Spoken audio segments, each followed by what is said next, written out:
दोस्तों, जब बात होती है बिजनेस की तो हमारे दिमाग में सबसे पहला नाम आता है मोटा भाई का, जो एशिया के सबसे अमीर आदमी हैं। लेकिन उन्हें भी टक्कर देने आ गए हैं अडानी साहब, जिन्होंने अपने दम पे ही पूरी मार्केटिंग कर डाली। लेकिन अभी इस वक्त मुकेश अंबानी अडानी से नेटवर्थ के मामले में काफ़ी आगे हैं। लेकिन कई ऐसी चीज़ें हैं जो मुकेश अंबानी को पीछे कर देती हैं। दरअसल मुकेश अंबानी अपने पिता के शुरू किए हुए बिजनेस को आगे बढ़ा रहे हैं, जबकि गौतम अडानी ने अपने दम पे ही पूरा बिजनेस अंपायर खड़ा कर दिया है। और यही चीज़ है जो गौतम अडानी को मुकेश अंबानी से स्ट्रांग बनाती है। और दोस्तों, आज हम गौतम अडानी के मिडिल क्लास फैमिली से लेकर एशिया के सबसे बड़े बिजनेसमैन बनने की कहानी जानेंगे। इस सफर की शुरुआत 24 जून 1962 में हुई, क्योंकि इसी दिन गुजरात के अहमदाबाद शहर में गौतम अडानी का जन्म हुआ। गौतम के पिता शांतिलाल अडानी गुजरात में ही कपड़े का एक व्यापार करते थे, और उस वक्त गौतम अडानी का परिवार एक मिडिल क्लास फैमिली से था। और गौतम अडानी ने स्कूल की पढ़ाई पूरी करने के बाद गुजरात यूनिवर्सिटी में एडमिशन ले लिया। वैसे गौतम ने यूनिवर्सिटी में एडमिशन तो ले लिया, लेकिन उनका मन पढ़ाई में बिल्कुल भी नहीं लगता था। दरअसल गुजरात के दूसरों लोगों की तरह ही उनका मन भी बिजनेस करने का था, और पढ़ाई करना उन्हें समय की बर्बादी लगती थी। और इसीलिए गौतम अडानी ने पढ़ाई को बीच में ही छोड़ दिया, और उन्होंने फिर अपना पूरा फोकस अपने खुद के बिजनेस पर लगा दिया। आपको हमने पहले ही बताया था कि उनके पिता का कपड़ों का व्यापार था, और गौतम अडानी चाहते तो अपने पिता के ही कारोबार में अपना हाथ बटा सकते थे। लेकिन अडानी को अपने पिता के बिजनेस में जरा सा भी दिलचस्पी नहीं थी, और वो कुछ बड़ा करना चाहते थे, क्योंकि उस समय वो काफ़ी यंग थे और उन्हें बिजनेस की भी ज़्यादा समझ नहीं थी। इसीलिए उन्होंने अपना काम शुरू करने से पहले बिजनेस की बारीकियों को सीखने और समझने का फैसला किया। और बिजनेस सीखने के लिए वो बहुत कम ही उम्र में मुंबई शिफ्ट हो गए, जहां अपना खर्चा चलाने के लिए डायमंड कंपनी में उन्होंने हीरो की बरख और उनकी छटाई का काम शुरू किया। और उन्होंने लगभग इस काम को 3 साल तक किया, और यहीं से उन्होंने बिजनेस के बारे में सीखा। लेकिन उस वक्त बिजनेस करने के लिए उनके पास पैसा नहीं था, और इसी वजह से उन्होंने इस काम को काफ़ी लंबे समय तक किया। और कुछ सालों बाद गौतम अडानी के पास पैसा हो गया, तो उन्होंने जॉब छोड़कर मुंबई के जावेरी बाजार के अंदर अपनी खुद की डायमंड फर्म की स्थापना की। और ये गौतम अडानी के द्वारा शुरू किया गया उनकी ज़िंदगी का पहला बिजनेस था, क्योंकि अडानी के अंदर बिजनेस करने की ज़बरदस्त काबिलियत थी, और उनका पहला बिजनेस ही चल पड़ा, और उन्होंने इस डायमंड कंपनी के जरिए काफ़ी पैसा कमाया। लेकिन फिर 1981 में गौतम अडानी के बड़े भाई मनसुख भाई अडानी ने अहमदाबाद में प्लास्टिक यूनिट को खरीद लिया, और इसी नए बिजनेस में हेल्प के लिए उन्होंने गौतम अडानी को बुला लिया, और अडानी ने अपने भाई की मदद करने के लिए अहमदाबाद चले आए।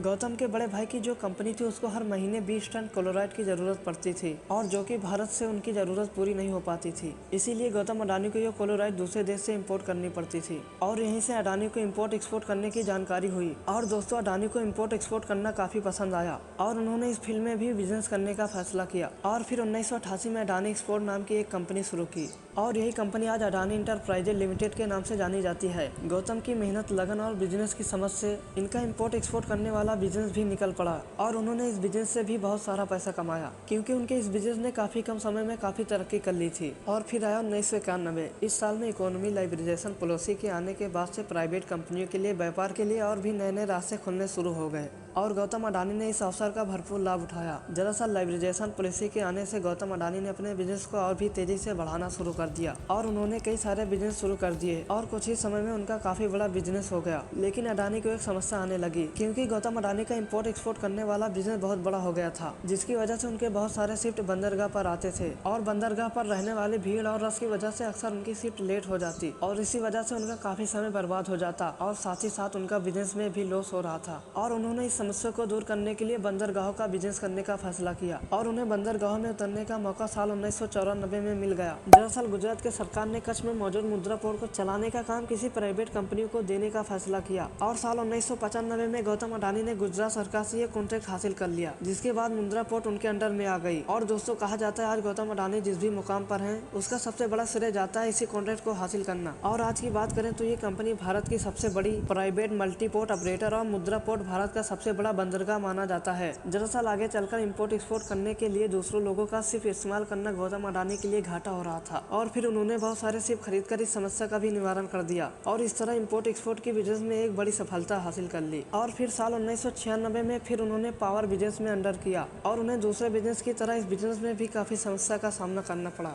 दरअसल पावर के बिजनेस में थर्मल पावर के लिए जब उन्हें कोयला प्राप्त करने में समस्या होने लगी, तो गौतम अडानी ने कोयले के खदानों को खरीदना शुरू कर दिया, और इसी वजह से उनकी समस्या हल ही नहीं हुई, बल्कि इसी वजह से उनका एक नया बिजनेस बन गया। और फिर जब कोयला ट्रांसपोर्ट करने में दिक्कत आने लगी तो इसे भी खत्म करने के लिए उन्होंने अपनी खुद की लॉजिस्टिक कंपनी शुरू कर दी और इसी तरह से उनके बिजनेस कंपनी की गिनती बढ़ते बढ़ते एक बहुत बड़ा समूह बन गया। और अगर इस समय की बात करें तो आज गौतम अडानी की बहुत सारी कंपनी में से 6 कंपनी ऐसी हैं जो स्टॉक पर भी हैं और अडानी अभी भी नए नए बिजनेस में कदम रख रहे हैं। तो ये थी एक इंडियन बिजनेसमैन की कहानी। इस मुकाम को हासिल करने के लिए गौतम अडानी ने कई मुश्किलों का सामना किया है। आज वो इंडिया के दूसरे सबसे धनी इंसान बन चुके हैं। आपको क्या लगता है कि 5 सालों में गौतम अडानी अंबानी से आगे निकल पाएंगे? अपनी राय कमेंट में जरूर बताना और वीडियो को लाइक कर देना। मिलते हैं अगली वीडियो में। वीडियो को एंड तक बने रहने के लिए